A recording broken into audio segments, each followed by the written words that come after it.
यार सीआर भाई एक प्रॉब्लम थी। हाँ भाई, क्या प्रॉब्लम थी? यार ये मैग्नेटिक मोमेंट का कंसेप्ट समझ में नहीं आ रहा था। अच्छा। हाँ भाई, यार मैग्नेटिक मोमेंट कॉन्सेप्ट है ना, नीट के लिए बहुत इंपॉर्टेंट है यार। हाँ मैंने भी सुना है। तो देखो यार, देखो मैग्नेटिक मूवमेंट के बेसिस से 3 पार्ट्स में डिवाइड किया गया है, एक पैरामैग्नेटिक, एक डायमैग्नेटिक और फेरोमैग्नेटिक के अंदर। पर फेरोमैग्नेटिक नीट के लिए ज्यादा इंपॉर्टेंट नहीं है।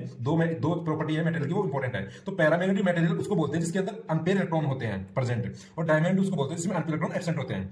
अब जो जो मैग्नेटिक मूवमेंट है उसको सिंबल म्यू से रिप्रेजेंट करते हैं, उसकी जो यूनिट होती है वो बोर मैग्नेट्रॉन होती है। इसलिए इसके बारे में बात अपन बाद में करेंगे, कि ये कॉन्सेप्ट समझने के बाद। तो देखो, इसमें क्या होता है कि जो म्यू का जो मैग्नेटिक मोमेंट का फॉर्मूला होता है अंडर रूट ऑफ n+2 होती है। तो ये फॉर्मूला अच्छे से रिकॉल कर लेना।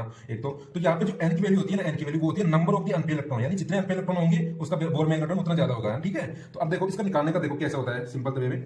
तो जैसे फॉर्मूला याद है आपको, तो क्या पुट करना है, डायरेक्ट फॉर्मूला में पुट करना है number of the unpair electron. जैसे क्रोमियम +1 है तो इसका इलेक्ट्रॉन कॉन्फिगरेशन कर लेना, तो 3d5 4s0 हो जाएगा। तो जैसे इसका डी ऑर्बिटल में इलेक्ट्रॉन फिल करेंगे, तो जिसका अनपेयर इलेक्ट्रॉन हमने काउंट कर लिया 1 2 3 4 5, तो अनपेयर इलेक्ट्रॉन है इसमें 5। तो उसको फॉर्मूला पुट किया 5 × 5 + 2 अंडर रूट कितना आ गया 35 आके, ये इसका मैग्नेटिक मोमेंट का वैल्यू आ गई इसकी, क्रोमियम +1 की। ठीक है।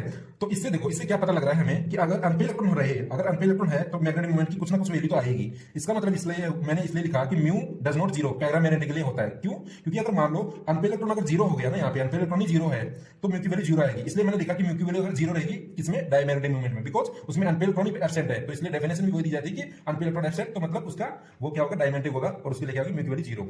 और ऐसे अनपेयर इलेक्ट्रॉन अगर प्रेजेंट होगी तो कुछ ना कुछ वैल्यू आएगी, इसलिए उसकी मैग्नेटिक जो मोमेंट की वैल्यू है वो जीरो से तो अब रहेगी, तो जीरो नहीं रहेगी, इसलिए मैंने डज नॉट जीरो लिखा है।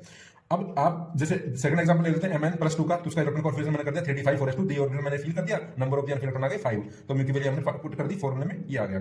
अब क्या होता है कि अंडर रूट, कभी कभी क्वेश्चन में क्या होता है कि जो अंडर रूट कभी अंडर रूट में वैल्यू दे देता है, कभी डायरेक्ट वैल्यू पूछ लेता है। तो इसलिए क्या होता है कि अनपेयर इलेक्ट्रॉन अगर अपने को फॉर्मूला याद भी नहीं है ना, तो क्या करना होगा, अगर अनपेयर इलेक्ट्रॉन अगर फाइंड आउट हो जाते हैं अपने को, तो अनपेयर इलेक्ट्रॉन जितने आते हैं उसको डेसिमल से पहले लिख दो, और उसके बाद 8 वाला 8 लिखना, और उसके बाद जितनी वैल्यू है वो पुट कर देना 2 3 4। जैसे कि मान लो अनपेयर इलेक्ट्रॉन आ गया 5, तो मैंने क्या लिखा, डेसिमल से पहले 5 लिख दिया, फिर 0.8 के बाद में 2 7 3, इस तरह से लिख सकते हैं, अप्रोक्स वैल्यू आ जाती है अपनी बात। ठीक है। अगर मान लो अनपेयर इलेक्ट्रॉन की वैल्यू आ गई 2, तो म्यू की वैल्यू अगर मान लो फॉर्मूला भी याद नहीं है, तो अपने क्या करना, डेसिमल से पहले 2 लिखो, और उसके बाद में 8 लिख दिया, 8 के बाद में कुछ वैल्यू 3 5 7 है, तो इसलिए मैंने लिखा 2.87। तो ये सिंपल है। तो आप इनके बारे में बताना। अब आपके लिए टास्क है कि Mn+3 और Fe+3 की म्यू की वैल्यू निकालनी है, और ये बताना है कि कौन सा तो इसमें ज्यादा पैरामैग्नेटिक है, पैरामैग्नेटिक कौन ज्यादा है। तो पैरामैग्नेटिक अगर दोनों कंपाउंड पैरामैग्नेटिक होते हैं ना, तो उसमें number of the unpair electron देखते हैं, कि जिसमें ज्यादा number of the unpair electron, that means कि वो ज्यादा पैरामैग्नेटिक मटेरियल होगा। ठीक है।